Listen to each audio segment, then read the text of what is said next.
You'll probably be surprised to know that very little of this is historical. Come and get them! Just a flesh wound.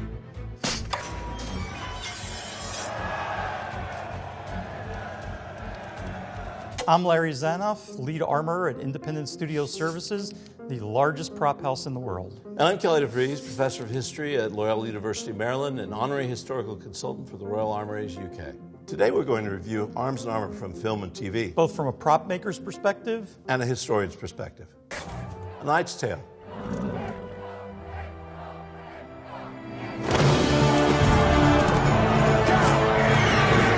So from a prop making perspective, of course, this is a very difficult scene, right? I mean, we have real horses charging at each other. We got real guys mounted on top of them. If you look real good on these particular lances, they are breakaway props, and they've actually been stuffed with like a form of dry spaghetti. So that when it shatters, you get that classic kind of splintering that occurs on camera.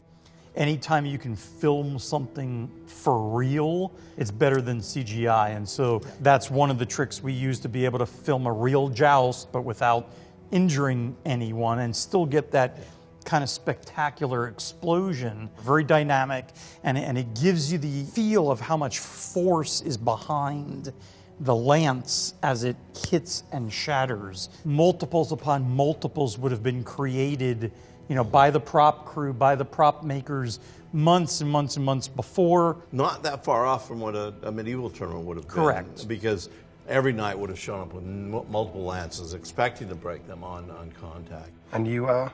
Ulrich von Liechtenstein from Gelderland. Ulrich von Liechtenstein, Heath Ledger, is a professional tournamenter. He goes from tournament to tournament to tournament. Well, these guys, that's how they made their living.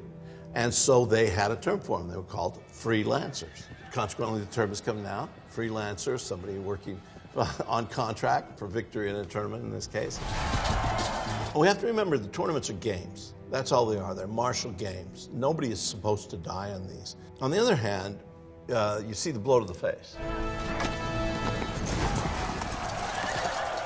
The blow to the face is very interesting because when the knights were jousting, they would have a small shield on them called a targ, which was a target, and the only points they could score is if they hit that or they hit the face. If you scored no points, if you hit the torso, if you hit the arms, you sometimes lost points. So this blow that he takes right into the face is very accurate. I wonder nowadays we're so conscious about concussion protocols, and I think how many of these knights getting hit in the face say, oh, you get points, and the other guy is really in concussion protocol at that point. Game of Thrones.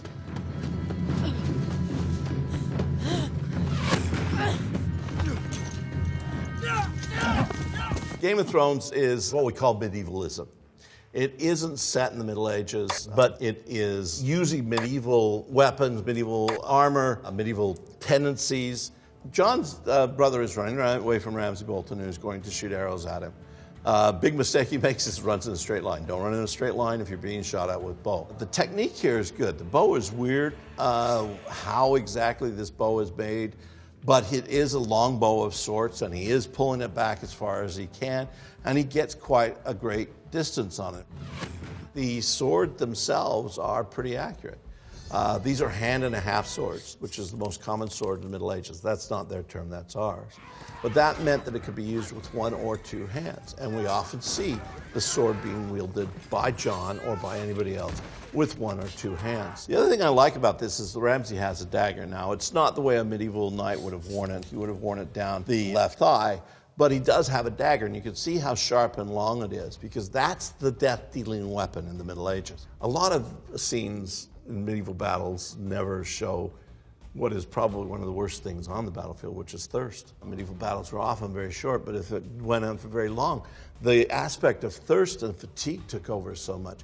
We have scenes in medieval chronicles where the soldiers are sucking the hilts of their swords to get the little bit of moisture out of the leather in order to keep going, in order to not to die of thirst.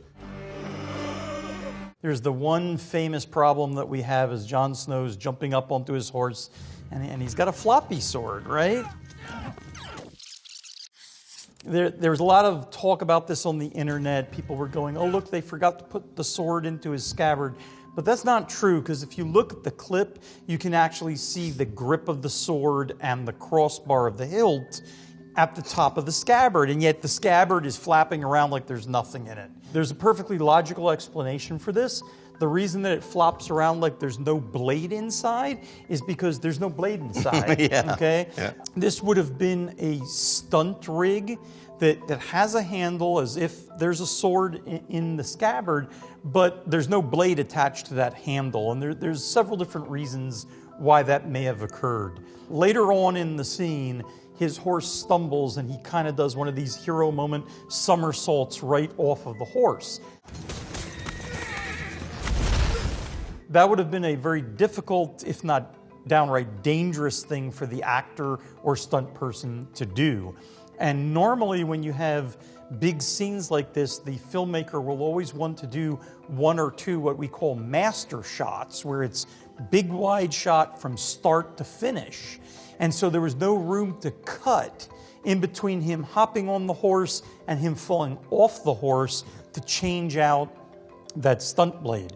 So it's more a safety issue. It's not an issue of neglect. It wasn't like the prop crew forgot about putting, this is Jon Snow. Longclaw is his sword. It's made of Valyrian steel. It doesn't flop around like that. But in this particular case, the safety overruled what they were doing as far as the prop itself. Gladiator. We're in the Middle Imperial period, Roman history. Maximus has been captured and sold as a slave into the gladiator arena, as many slaves were. And we see him in his first gladiatorial bout. The movie is Gladiator, and there's a lot of props in it, but what's the main prop going to be? It's the gladius. It's going to be the gladius, exactly. Gladiators are called gladiators because they use the gladius. Exactly. They made them in an industrial fashion with a low carbon iron for the blade, not particularly sharp, and a wooden hilt that was not particularly varied. Roman soldiers would show up, here's your gladius, almost like a GI might get a gun or whatever. The Roman Empire was built on the gladius, short thrusting sword, and yet here he is with these big wide arcs and he's slashing and cutting.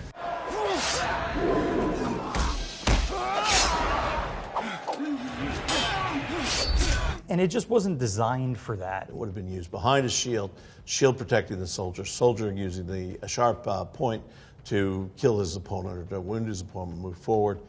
This is not the way he would have used it. Are you not entertained? Unfortunately, we can't use real swords in that, in our version of the fight. So we do things like we dull down the edges. That allows an actor to have the real weight of the sword, gives them the feeling of really being in a sword fight. We'll also make an aluminum version, so you can actually do stage combat, contact with the blades.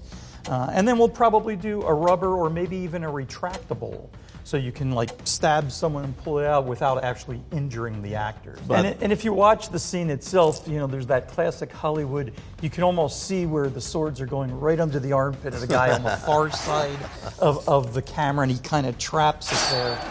Maximus slashes a couple of times, which isn't real. And then he does exactly what he would be trained to do, which is to thrust with those swords. You can see he's actually stabbing something. There's a little bit of movement in the blades, but that could actually be from what they were stuck in. Chances are these were actually stuck into a mannequin, and so they're just hanging there in the mannequin wobbling. And of course, if I stabbed you right now with a gladius, it would probably just wobble just a bit, This is as close as you can get in filmmaking to actually stabbing someone in the arena and seeing what that would be like. It's very well done in this film. Yeah, it's almost disappointing afterwards then to see the decapitation, because that does look bad. The decapitation scene for me is really bad. First of all, like we said, the gladius was probably not sharp enough to actually be able to do that. Even if Roman gladiuses were, it's not a slashing weapon, it's a stabbing or thrusting weapon. And then lastly is he's taking the two swords and he's cutting inward. Your body is limiting your slash, so you're robbing yourself of energy. If anything, an outward cut would have been maybe giving him a little bit of an edge to be able to get this done. But that to me just went that one step too far, I agree. Yeah. 300. Remember this day, man, or it will be yours for all time. The most famous battle in the ancient world, here we see Leonidas with his 300 Spartans in the Hot Gates, which is what Thermopylae was called, and you can still see them today. In Gladiator, the main weapon is the gladius, the sword. In ancient Greek warfare, it was the hoplite, was the main soldier, and he carried a hoplon, deriving his name from the shield, the very important armor that protected him in all of his conflicts. These are all pretty men in this film, and I'm not saying that the Spartans themselves weren't pretty, but clearly Hollywood is wanting to show the chest muscles. No self-respecting Spartan ever would have gone into a battle without having torso armor on. I like the fact that Leonidas has put his troops into this kind of modified phalanx. Your father should have told you how a phalanx works. Phalanx was a triangular formation where the lead man would have his shield overlap the one behind him and the one behind him. And that would be filled, so it wasn't hollow, but it was a full group of men formed in that triangular manner. And they would hit another phalanx or hit another unit and push them into their direction while using their spears behind the shields in order to mow down the front ring. It's kind of a movable field fortification with the shields. And correct me if I'm wrong, but the strength of the phalanx was, it wasn't just the front row with the spear. The spears were long enough that you had 3 or 4 ranks reaching through, and so you're attacking this giant porcupine of spears. It's not something the enemy would really want to run up against. It would be tough to defeat them in battle. So spears, that's their main offensive weapon. It's a wooden shaft with a metal tip, as we can see. Those are the ones you can always see on screen, and they're pretty good. What is less known is that there's also a tip at the end, and this goes into the ground, and so the hoplite can actually use this coming out and use the pressure of the ground as well as his own thrusting. To reinforce that. Reinforce it, and also to help stop the phalanx from being pushed back too far. One good example of the movie-making process slipping in is the shields. Some of them were sourced as leftovers from the movie Troy. Yes. Because it's expensive, just like back then it was expensive to make shields, it's expensive to make them now. But the giveaway for me, as far as it being a prop really, is the uniformity. Every one of them has that great lambda on it, which wasn't even necessarily historically correct for that period. If you had, every shield individualized like they probably did back then, it would become very expensive for the prop makers. The spears, of course, we see some of them shattering. Those would have had to have been breakaways. Purposely made props that are pre-scored in some way to shatter at a specific point.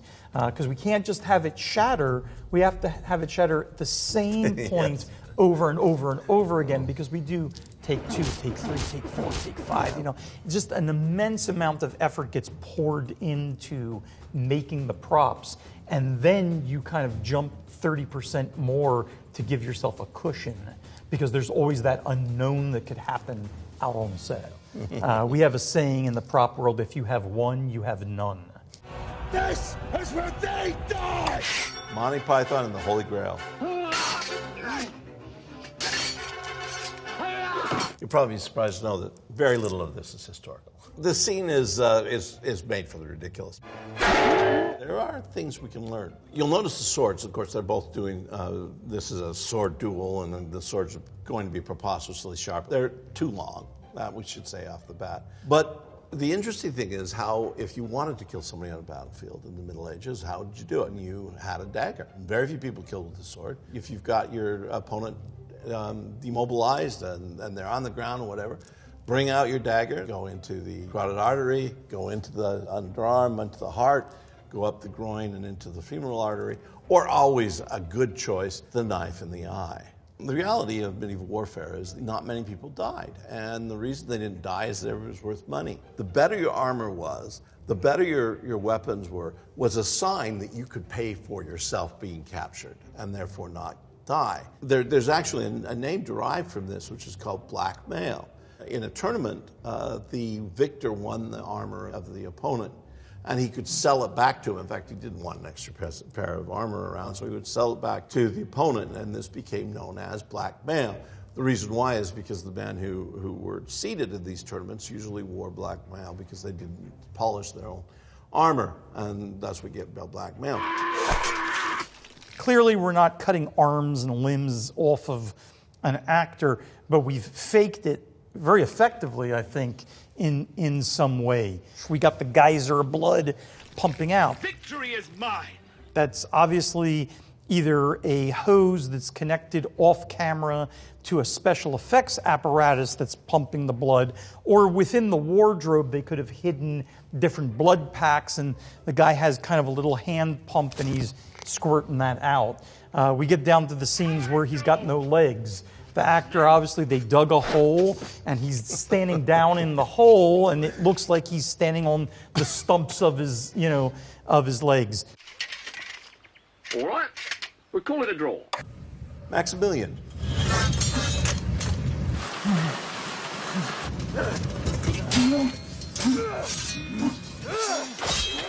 When I first saw this scene, I was just blown away. It's just very, very impressive. The number one thing that jumps out at me about this scene is it's raining. And that's not real rain, that's a rain effect. We can control this rain. It can be raining all day long on that set. That means that the stunt people, the crew that are surrounding them, all the background actors, they're all getting drenched. There might have been some protective clothing underneath the armor, electric battery warming socks and things like that to keep, maybe even a wetsuit to try to keep the actors dry because it is very fatiguing to work under those conditions. Also, the props themselves don't always stand up very well in those rainy conditions.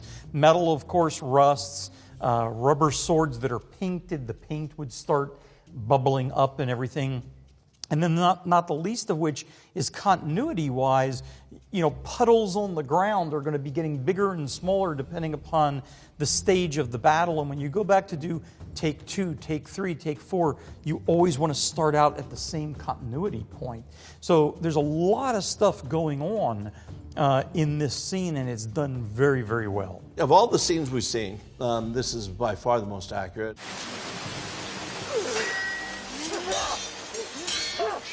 I'd say this may be the most accurate scene I've seen in any Hollywood production or any movie production of the Middle Ages. Whoever has gone out and acquired the armor, you can see the way that it folds over the body and how fluid it is, and how much it works, how protective it is, how many different ridges there are. All of this shows great research and great ability to understand what a medieval combat like this was.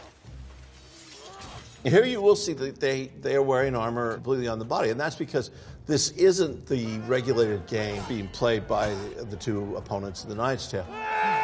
In this case, they really are fighting, and they're fighting to show manliness. To do so, they can hit anywhere, and they are. So they have to be protected. Swords are a little long, they wouldn't have been used in battle, but the armor here could have gone right onto the battlefield from this tournament. Here's the perfect example where we can see that helmets were purchased by medieval soldiers based on a number of different reasons. Visibility is essential, of course, but he has very small visibility. Both helmets have very small visibility because they are in a dual situation where they might get hit in the face. But what's better is we've got the perspective out of his eye. You can see how limited now the eyesight is.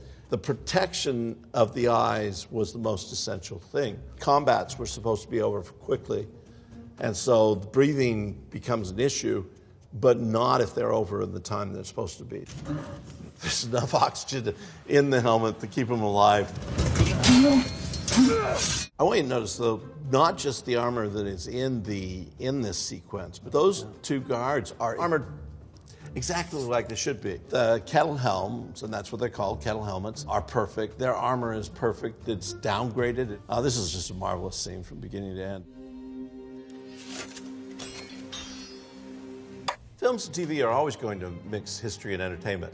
Some do it very well, and some not at all. But it's important to remember what we're doing, and what we're doing is telling a story. Even if it's not 100% historically accurate, Hollywood is still very successful in getting the message across.